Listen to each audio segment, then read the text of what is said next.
राष्ट्रिय तथ्याङ्क कार्यालयले सार्वजनिक गरेको राष्ट्रिय कृषि गणना 2078 अनुसार नेपालका कुल परिवारमध्ये 62% परिवार कृषि पेसामा संलग्न रहेको पाइएको छ। जनसङ्ख्याको यति ठूलो हिस्सा कृषि पेसामा संलग्न रहे पनि सोही अनुपातमा कृषि उत्पादकत्व भने बढेको पाइँदैन। कृषि उत्पादकत्व वृद्धिका लागि अधिकांश किसानले युरिया, डिएपी र विभिन्न किसिमका आयातित विषादीको प्रयोग गर्ने गरेका छन्, जसले एकातिर किसानको लागत बढिरहेको छ भने अर्कोतिर माटोको उर्वरा शक्ति क्षीण हुँदै जाने र वातावरणमा नकारात्मक प्रभाव पारिरहेको छ। यही कुरालाई मध्यनजर गर्दै गुड नेबर्स इन्टरनेसनल नेपालको आर्थिक तथा प्राविधिक सहयोगमा विभिन्न साझा संस्थाहरूद्वारा सञ्चालित एकीकृत सामुदायिक विकास परियोजना मार्फत मुलुकका विभिन्न 13 जिल्लामा प्राकृतिक खेती प्रणाली सञ्चालन गरिएको छ।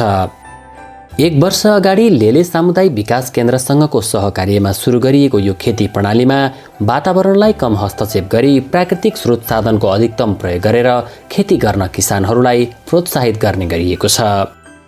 हामीले चाहिँ आफ्नै रिसोर्समा रहेर हामीसँग के कुराहरू चाहिँ उपलब्ध छन्, त्यो उपलब्ध भएका कुरा र पुराना र नयाँ प्रविधि, राम्रा प्रविधिहरूलाई चाहिँ प्रशिक्षित गरेर चाहिँ यो अहिले चाहिँ हामीले प्राकृतिक खेती प्रणाली भनेर चाहिँ हामीले किसानहरूका माझमा चाहिँ यो कार्यक्रम चाहिँ सञ्चालन गरेका छौँ। नेपालको सन्दर्भमा प्राकृतिक खेती प्रणाली नयाँ विषय होइन, तर पछिल्ला केही दशक यता उत्पादन बढाउने होडले प्राकृतिक खेती प्रणाली छाडेर किसानहरू आधुनिक खेती प्रणाली र आयातित रसायनहरूको प्रयोगमा सक्रिय बनेका छन्, जसले गर्दा प्राकृतिक खेती प्रणाली धेरैले बिर्सिसकेको अवस्था छ।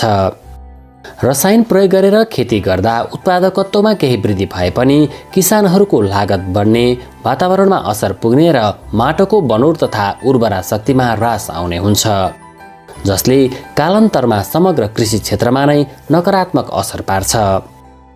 त्यसैले रसायनको प्रयोग नगरिकन स्थानीय स्तरमै उपलब्ध साधन स्रोतको प्रयोग गरी प्राकृतिक खेती गर्न किसानहरूलाई प्रोत्साहित गर्न थालिएको हो।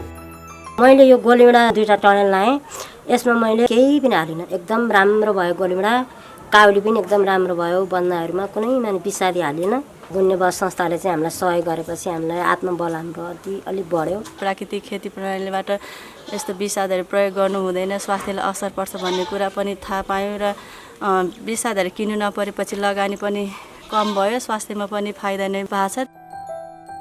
प्राकृतिक खेती प्रणालीमा उपलब्ध स्रोत साधनहरूको समुचित प्रयोग गरी पर्यावरणलाई कम असर पार्ने नयाँ तथा परम्परागत रूपमा प्रयोग भएका राम्रा विधिहरूको प्रयोगमा जोड दिइन्छ।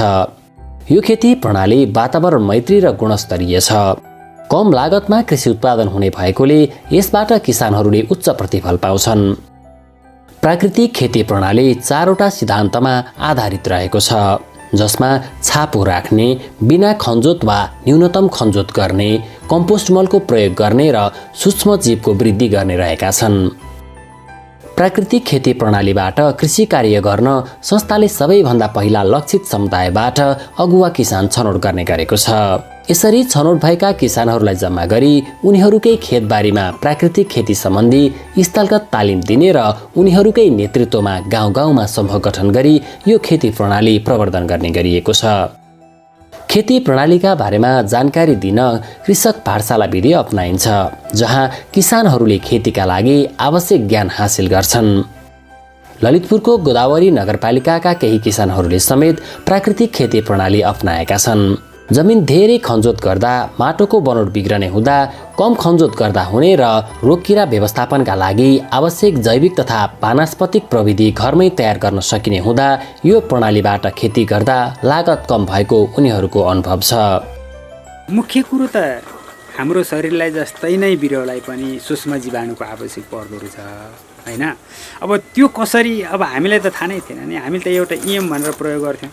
अहिले त हामीले त IMO1 भनेर चाहिँ हामीले त यी घरमै बनाउन सक्यो। यो प्राकृतिक खेती प्रणालीबाट खेती गर्दाखेरि चाहिँ हाम्रो लागत पनि कम हुने, अनि त्यस पछाडि हामीले गोडमेल गर्न नपर्ने। जब छापो हाल्छौँ, छापो हालेपछि माटो आफै खुकुलो भएर जाँदो रहेछ। त्यो भएपछि चाहिँ हामीले गोडमेल पनि कम गर्नुपर्ने भन्ने बित्तिकै हाम्रो ज्यालाहरू पनि एकदमै कम लाग्यो। गुड नेबर्सले आफ्नै तालिम निर्देशिका तयार पारेर यो खेती प्रणालीका बारेमा किसानहरूलाई आवश्यक तालिम सञ्चालन गर्ने गरेको छ। 1 वर्ष अगाडि 200 जना किसानहरूबाट सुरु भएको यो कार्यक्रम अहिले 2300 किसानहरूसम्म आइपुगेको छ।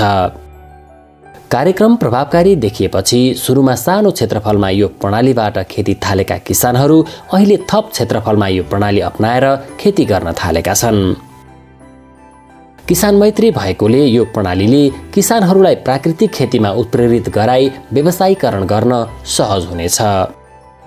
धेरै खट्न नपर्ने तर उत्पादन बढिदिनु भएको भएर चाहिँ एकदमै धेरै खेती गर्न उत्साह जागेर अहिले चाहिँ गर्दैछु। फेरि अन्तिम अवस्थामा खेती गर्दिनँ भनेर छोडिसकेको थिएँ, तर अहिले चाहिँ फेरि गर्न सुरु पोहोरदेखि नै गर्न सुरु गरेको छु अनि एकदमै धेरै राम्रो छ। अहिले अब खेती गर्न अझ पनि अब टनेल थप्छु भन्ने सोचमा छु।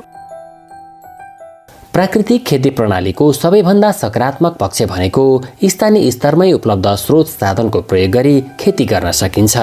यसले वातावरणीय प्रभाव न्यूनीकरण गर्न र खेतीका लागि आयात गर्नुपर्ने मलखाद तथा विषादीहरूलाई निरुत्साहित गर्न सहयोग पुग्छ। कार्यक्रम सञ्चालनको 1 वर्षको अवधिमा कृषि उत्पादकत्व समेत वृद्धि भएको कृषकहरूको अनुभव छ। उनीहरूका अनुसार प्राकृतिक खेती प्रणालीबाट खेती गर्दा कृषि उत्पादकत्वमा 5 देखि 27% सम्मले वृद्धि भएको छ। यस खेती प्रणालीको सबल पक्ष थोरै लागत र हानिकारक रसायनहरूको प्रयोग बिना नै सुरक्षित तरिकाले सुरक्षित खाद्यान्नको उत्पादन हो। यिनै विशेषताका कारणले गर्दा यो खेती प्रणालीमा किसानहरूको सहभागिता हरेक पछिल्ला दिनमा उत्साहजनक वृद्धि हुँदै गइरहेको छ।